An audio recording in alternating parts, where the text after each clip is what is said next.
Hello everyone, my name is Dr. Imran Khan and welcome to my channel Chemistry Unscrambled। आज का हमारा video grade 12th का chapter solution है। उसमें हम लोग आज पढ़ेंगे solubility of solid in liquid, solubility of gas in liquid, और उसमें हम लोग पढ़ेंगे हेनरीज लॉ, जो कि बहुत बहुत बहुत ज़्यादा इम्पॉर्टेंट है एग्ज़ामिनेशन पॉइंट ऑफ व्यू से। उससे रिलेटेड कुछ ना कुछ ज़रूर आता है हमेशा एग्ज़ामिनेशन में। सॉल्यूशन चैप्टर का जो फर्स्ट टॉपिक है that is methods to express the concentration of solution, वो मैं पहले ही अपने प्रीवियस वीडियो में डिस्कस कर चुका हूँ, जहाँ पर मैंने उसको कंबाइन किया था with grade 11th and grade 12th।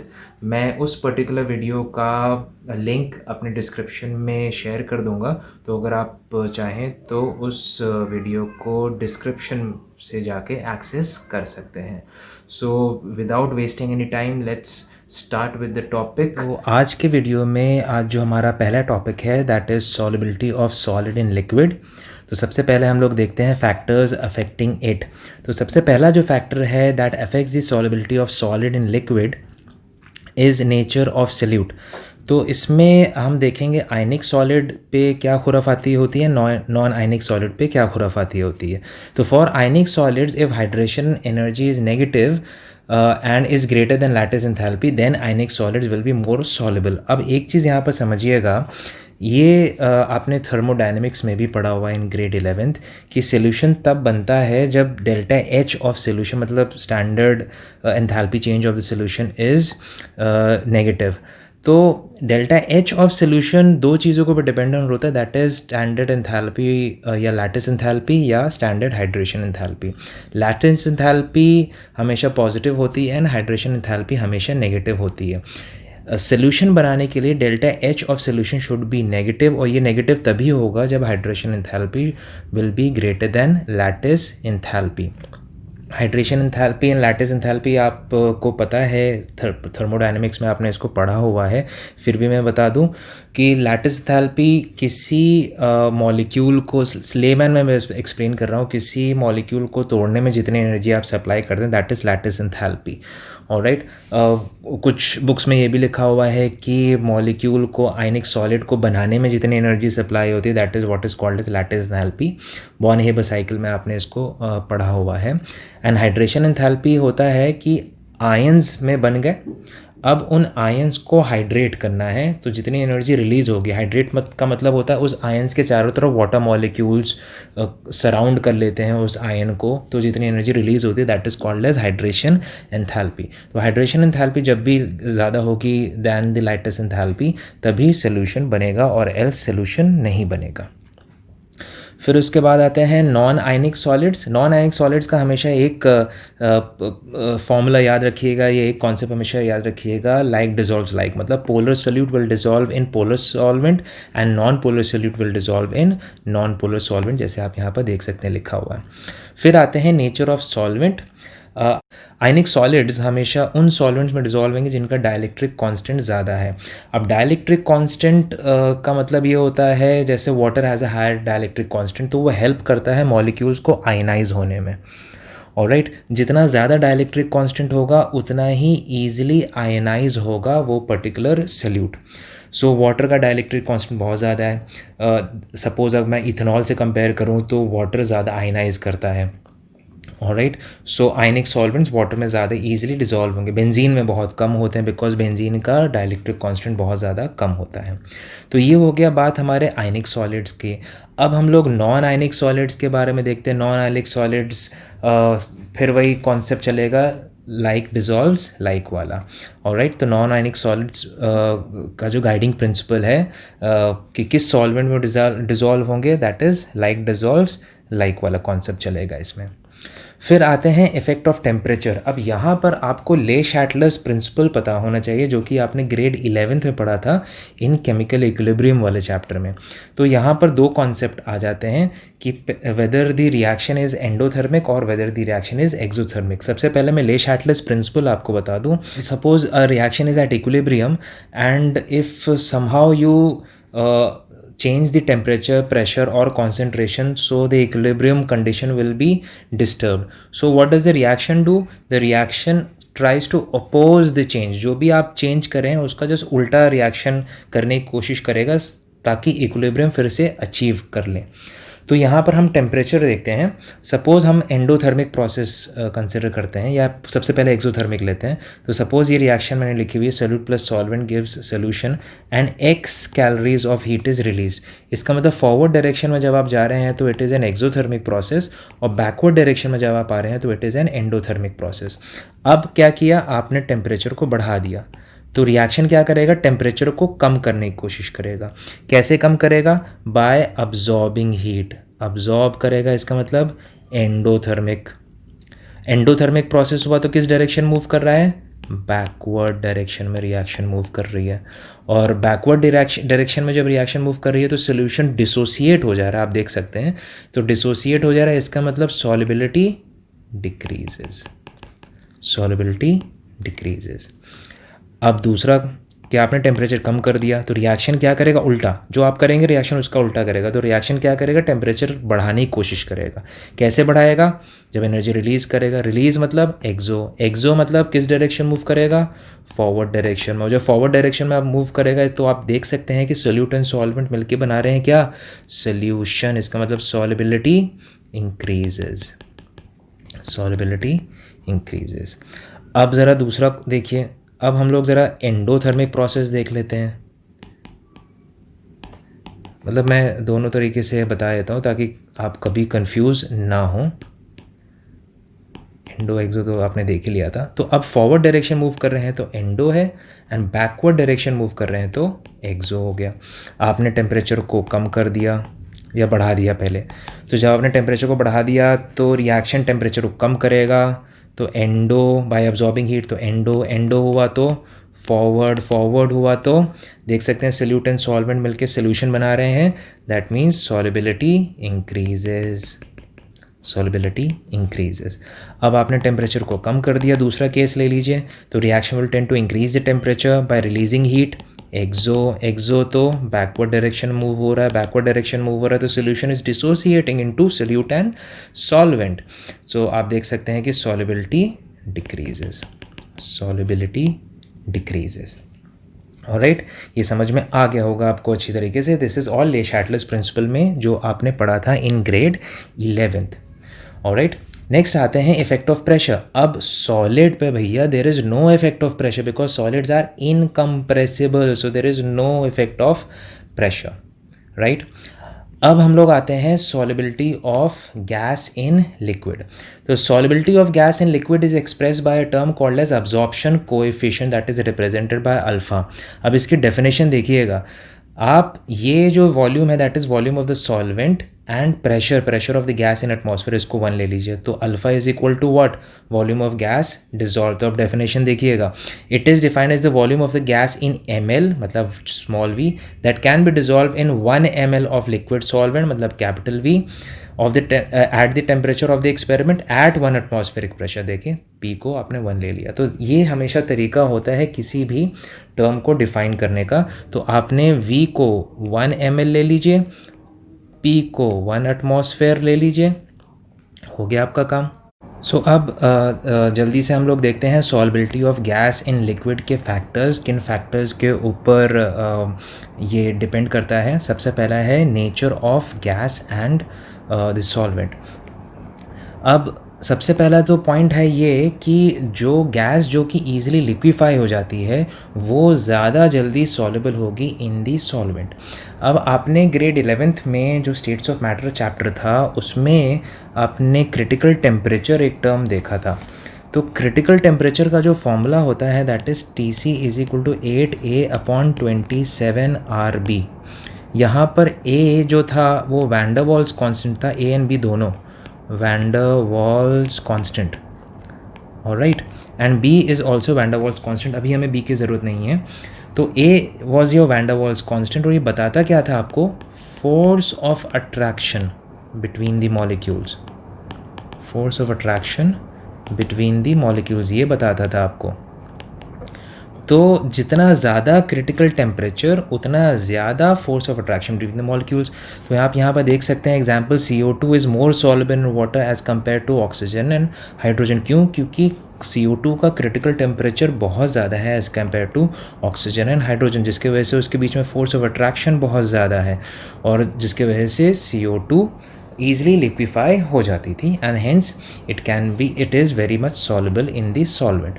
फिर दूसरा एक और पॉइंट है, the gases which react with solvent possess higher solubility, example HCl and NH3। अब जैसे वाटर में सॉल्युबिलिटी की हम बात कर रहे हैं, जो वाटर के साथ ईजिली हाइड्रोजन बॉन्ड बना लेगा वो ज़्यादा जल्दी सॉल्युबल होगा। यहाँ पर आप देख सकते हैं NH3 can form hydrogen bond with water easily, इसलिए NH3 is highly soluble in water.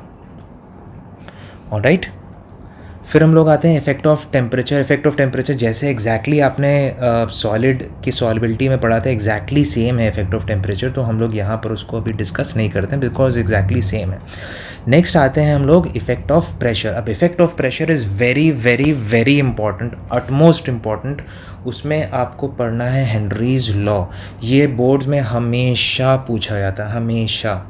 Alright, so Henrys law का जो जनरल स्टेटमेंट है, that is solubility of gas in a liquid is directly proportional to the pressure of the gas over the solution at a definite temperature. मतलब कि जितना ज़्यादा आप pressure apply करेंगे उतना सॉल्युबल वो गैस होगी इन दी पर्टिकुलर सॉल्वेंट।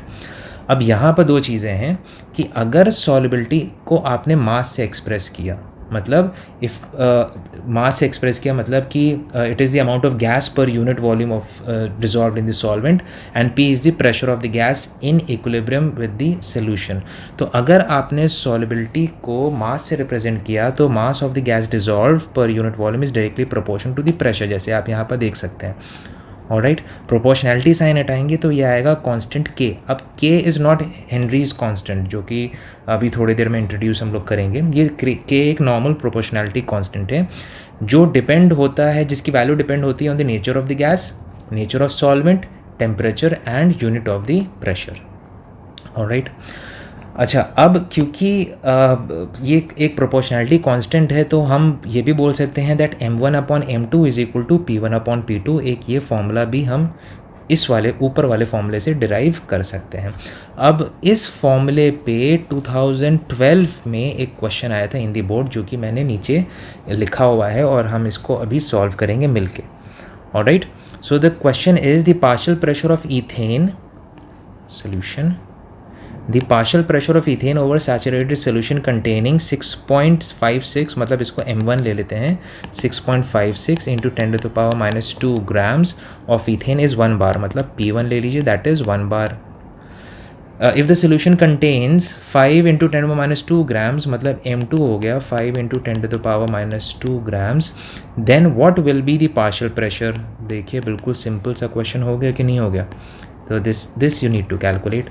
तो सिंपल सा m1/m2 is equal to P1/P2। लो भैया सब हो गया, बस वैल्यू पुटाओ, आंसर पाओ। जल्दी से वैल्यू हम लोग पुट कर देते हैं। तो ये 1 और ये P2 आपको निकालना है। तो P2 की जो वैल्यू निकल के आएगी वो आएगी 0.762 बार। ऑलराइट, ये हो गया आपका एक न्यूमेरिकल जो कि 2012 में बहुत सिंपल न्यूमेरिकल था, जो कि इसके ऊपर, इस पर्टिकुलर फॉर्मूले के ऊपर बेस्ड था। अब अगर हम लोग सॉल्युबिलिटी को एक्सप्रेस करते हैं विद मोल फ्रैक्शन, तो Henry's law can be stated as mole fraction of gas in a solution is proportional to the partial pressure of the gas. Alright, तो अगर हम मोल फ्रैक्शन से एक्सप्रेस करते हैं सॉल्युबिलिटी को, तो mole fraction is directly proportional to the partial pressure of the gas. Alright, so x यहाँ पर आ गया आपका mole fraction of the gas in the solution, and P is the partial pressure of the gas, partial pressure of the gas। ठीक है। अच्छा, अब जब हम प्रोपोर्शनैलिटी साइन हटाएंगे तो यहाँ पर मान लीजिए एक प्रोपोर्शनैलिटी कांस्टेंट आ गया। फिर इस प्रोपोर्शनैलिटी कांस्टेंट को जब आप दूसरे साइड ले आएंगे, मोल फ्रैक्शन के नीचे ले जाएंगे K', तो ये 1/K' जो बनेगा, this is called as Henry's law constant. तो this KH is called as Henry's law constant. तो अब जो फॉर्मूला आपको मिला that is this KH into x, this is the formula जिसमें हेनरीज लॉ कांस्टेंट यूज़ हो रहा है। ऑलराइट, तो अच्छा हेनरीज लॉ कांस्टेंट जो होता है वो डिफरेंट गैसेस के लिए डिफरेंट होगा। Different gases will have different values of KH, different values of KH at a definite temperature,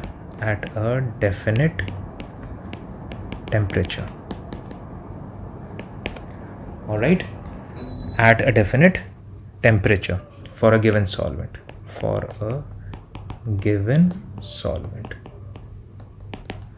alright. अब एक चीज़ मैं आपसे यहाँ पर और बताना चाहूँगा, इसको थोड़ा सा हम नीचे कर लेते हैं, थोड़ा सा नीचे। अब यहाँ पर मैं आपसे एक चीज़ बताना चाहूँगा कि सॉल्युबिलिटी कैसे अफेक्ट करेगी अगर KH की वैल्यू इंक्रीज़ करती है। इफ़ KH इंक्रीजेज, यहाँ पर इसको ऐसे कर लेते हैं, तो सॉल्युबिलिटी पे क्या इफेक्ट पड़ेगा। तो देखिए, सो सॉल्युबिलिटी क्या होगा, सॉल्युबिलिटी पे क्या इफेक्ट पड़ेगा।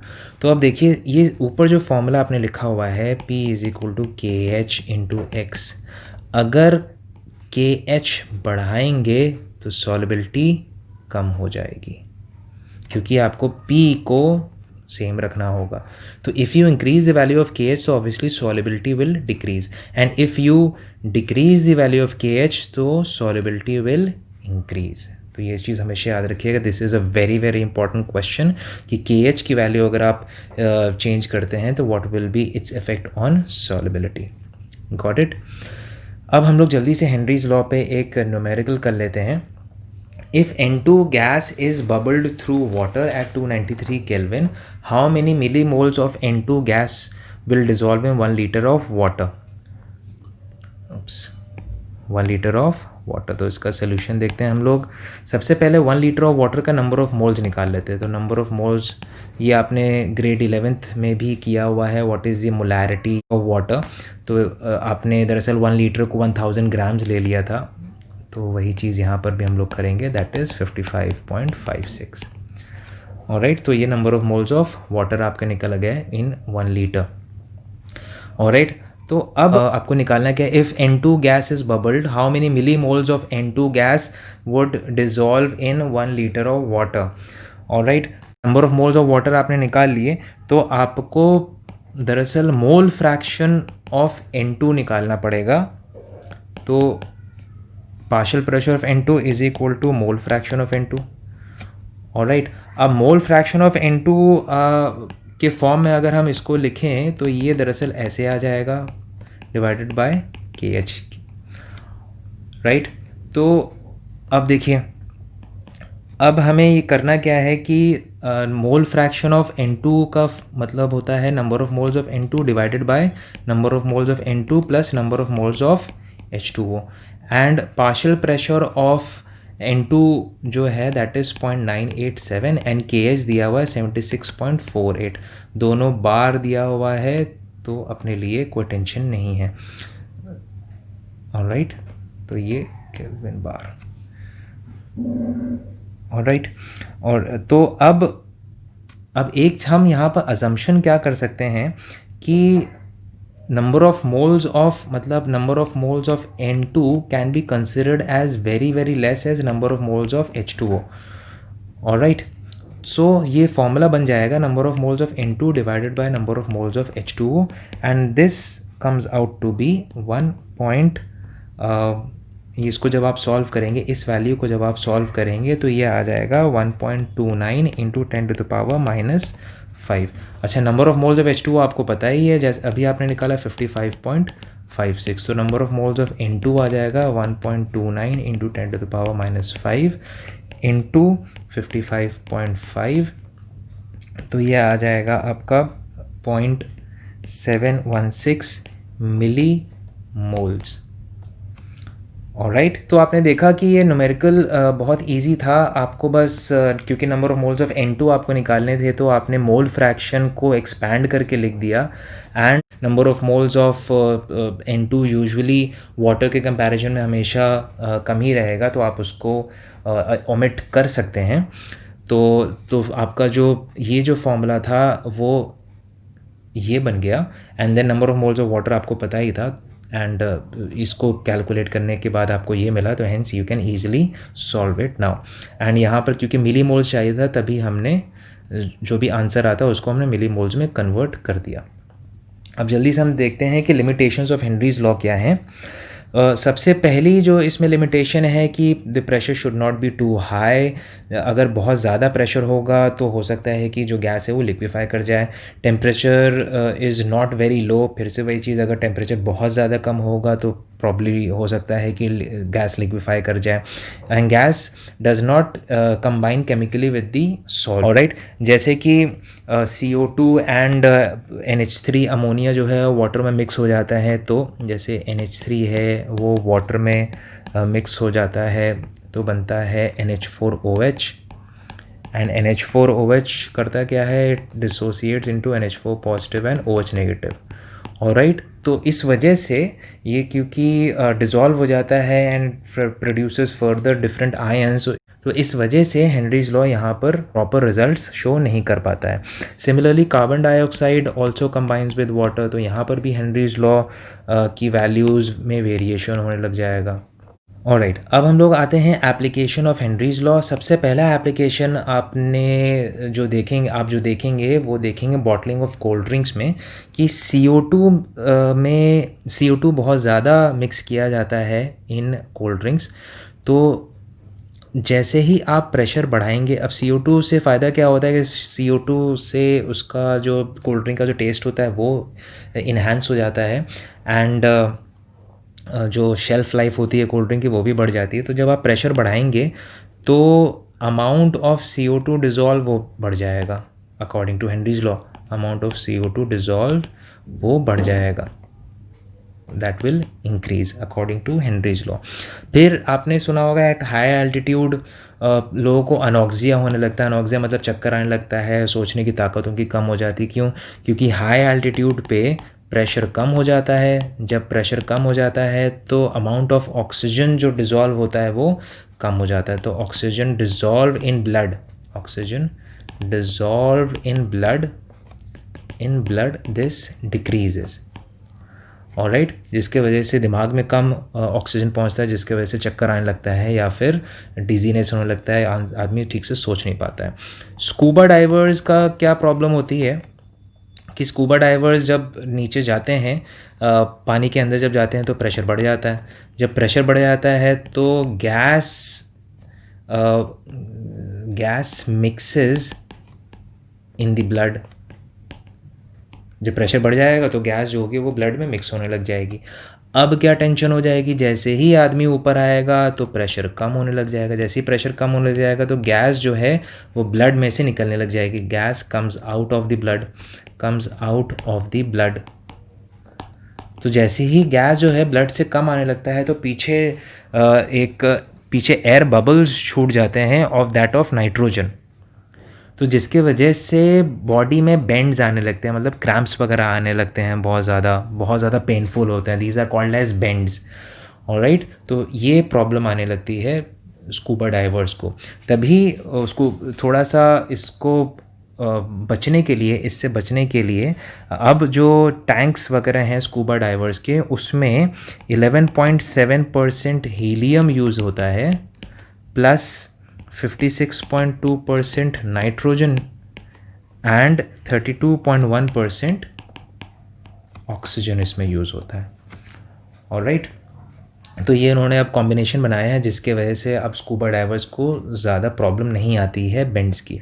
तो बेंड्स की प्रॉब्लम तब क्रिएट होती है जब जब नीचे से ऊपर जब स्कूबा डाइवर जाता है फ्रॉम द वाटर तो प्रेशर कम होने लगता है। जब प्रेशर कम होने लगता है तो गैस जो है वो ब्लड से बाहर निकलने लगती है, जिसकी वजह से नाइट्रोजन के बबल्स पीछे छूट जाते हैं, which produces bends and these are very painful, alright. फिर 2 पॉइंट्स मैं आपको और यहाँ पर बताना चाहूँगा, कुछ एक्स्ट्रा है, that gases are less soluble in aqua solution of electrolyte than in pure water. This is called as salting out effect. ये तो कॉमन सेंस वाली बात है यहाँ पर कि जो इलेक्ट्रोलिटिक सोल्यूशन होगा उसमें गैसेज लेस सॉल्युबल होंगी as compared to the pure water. क्यों? क्योंकि जो इलेक्ट्रोलाइट्स प्रेजेंट होते हैं, नॉन इलेक्ट्रोलाइट्स या इलेक्ट्रोलाइट्स भी जो प्रेजेंट होते हैं, ये सॉल्युबिलिटी ऑफ गैस को डिक्रीज़ कर देते हैं इन वाटर, चाहे वो इलेक्ट्रोलाइट प्रेजेंट हो चाहे वो नॉन इलेक्ट्रोलाइट प्रेजेंट हो। ऑलराइट, तो आप सेकेंड पॉइंट देखिए, non electrolyte such a sugar if present in a solution also reduces the solubility of gas in water. So this was it in this particular video. Next video में हम लोग cover करेंगे solubility of liquid in liquid, and उसमें हम लोग पढ़ेंगे routes law in absolute detail, उस पर न्यूमेरिकल करेंगे, एंड फिर हम लोग एजियोट्रोप्स भी पढ़ेंगे in the next video, and फिर उसके बाद हम लोग आ जाएंगे कॉलिगेटिव प्रॉपर्टीज़ में। इस वीडियो के लिए सिर्फ इतना ही। Hope you all have like the video. थोड़े न्यूमेरिकल्स और प्रैक्टिस करिएगा हेनरीज लॉ पे, जो कि बहुत ज़्यादा इंपॉर्टेंट है, मैं फिर से बार बार बोल रहा हूँ। तो आप उन वीडियोस उन न्यूमेरिकल्स को फिर से प्रैक्टिस करिएगा ताकि आपको और ज़्यादा कॉन्फिडेंस उसमें आए। सो bye this is Dr. Imran Khan signing off. Hope you all have liked the video. Thank you for watching it. Thank you. Thanks a lot.